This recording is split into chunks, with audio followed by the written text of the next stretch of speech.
ఈరోజు మా స్పెషల్ పెసరట్టు. అయితే మా రాముడు క్యారెట్ కూడా తరుపుకొని ఆయనకి ఇష్టం ఇది పెసరట్లకి ఏమని చెప్పి వేసిండో ఈరోజు మా రాముడు తినేది మీకు చూపిస్తా.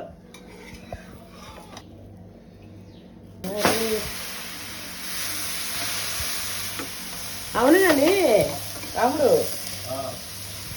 మా రాముడు పూజ చేస్తుండో వచ్చినాక పెడతా. అయితే ఇట్లా ఉల్టా చేయొచ్చా? ఇది మరీ పలసగా వేసి ఇట్లా మడత పెట్టాలి అంతే కదా? అంతే, ఉల్టా ఏమన్నా కానీ వేసేసిన ఇదొద్దా అప్పుడు ఎట్లా తింటాడో మరి. ఎంత బాగుంది, కలర్ఫుల్ గా ఉందా? టేస్ట్ చూసి టేస్ట్ కూడా ఉందా లేదా చెప్పు. కలర్ఫుల్ అయితే పక్కా కనిపిస్తుంది. కాలుతుంది కదా, రోజు నేను కలరేగా తింటా.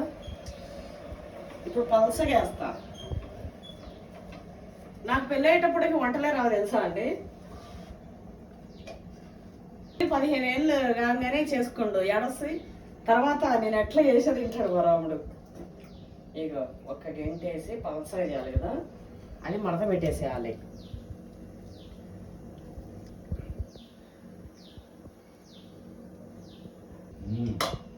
సూపర్ ఉంది. ఇంత పలసగా ఉన్నా కూడా రాముడు, ఇంత పలసగా ఉన్నా కూడా ఇది మడత పెడితే లోపటే ఉడుకుతాయి అంటావా? ఏం కాదు, ఇది కూడా నీగా ఇదే ఎంత బాగుంది చూడు. ఇంత మందం వేసిన కూడా బాగుంది. అది ఉడికిందా? సూపర్ ఉంది.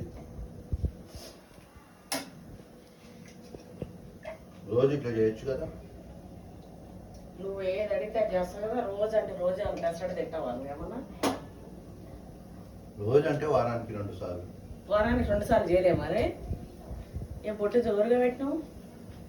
డైలీ మంచిగా రాముడికి హనుమాన్ ఎట్లా పూజ చేస్తాడో మా రాముడు మా ఇంట్లో హనుమానికి పూజ చేస్తాడు. డైలీ మార్నింగ్ లేవగానే స్నానం చేసుకొని వెళ్తాడు తినేసి, లేకపోతే బయట తినేస్తాడు. మళ్ళీ నైట్ రాగానే స్నానం చేసుకొని మళ్ళీ తినేసి ఒక 2 పెగ్గుల 3 పెగ్గుల నైట్లో. డైలీ కాదు, అప్పుడప్పుడు ఇట్లా అవన్నీ చెప్పాలా? డే బై డే అట్లా. ఏంది ఏముందిరా, ఏమన్నా ఎవరైనా ఎవరు తెలియదు. ఏమన్నా తాగుపోతా నార్మల్ గా పోయేస్తాడు. ఇంత లిమిటే ఇట్లా ఉంటది. తింటాడు పంటాడు ఇంట్లోనే.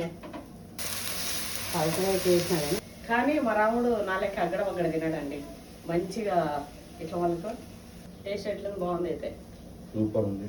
ఓకే అండి.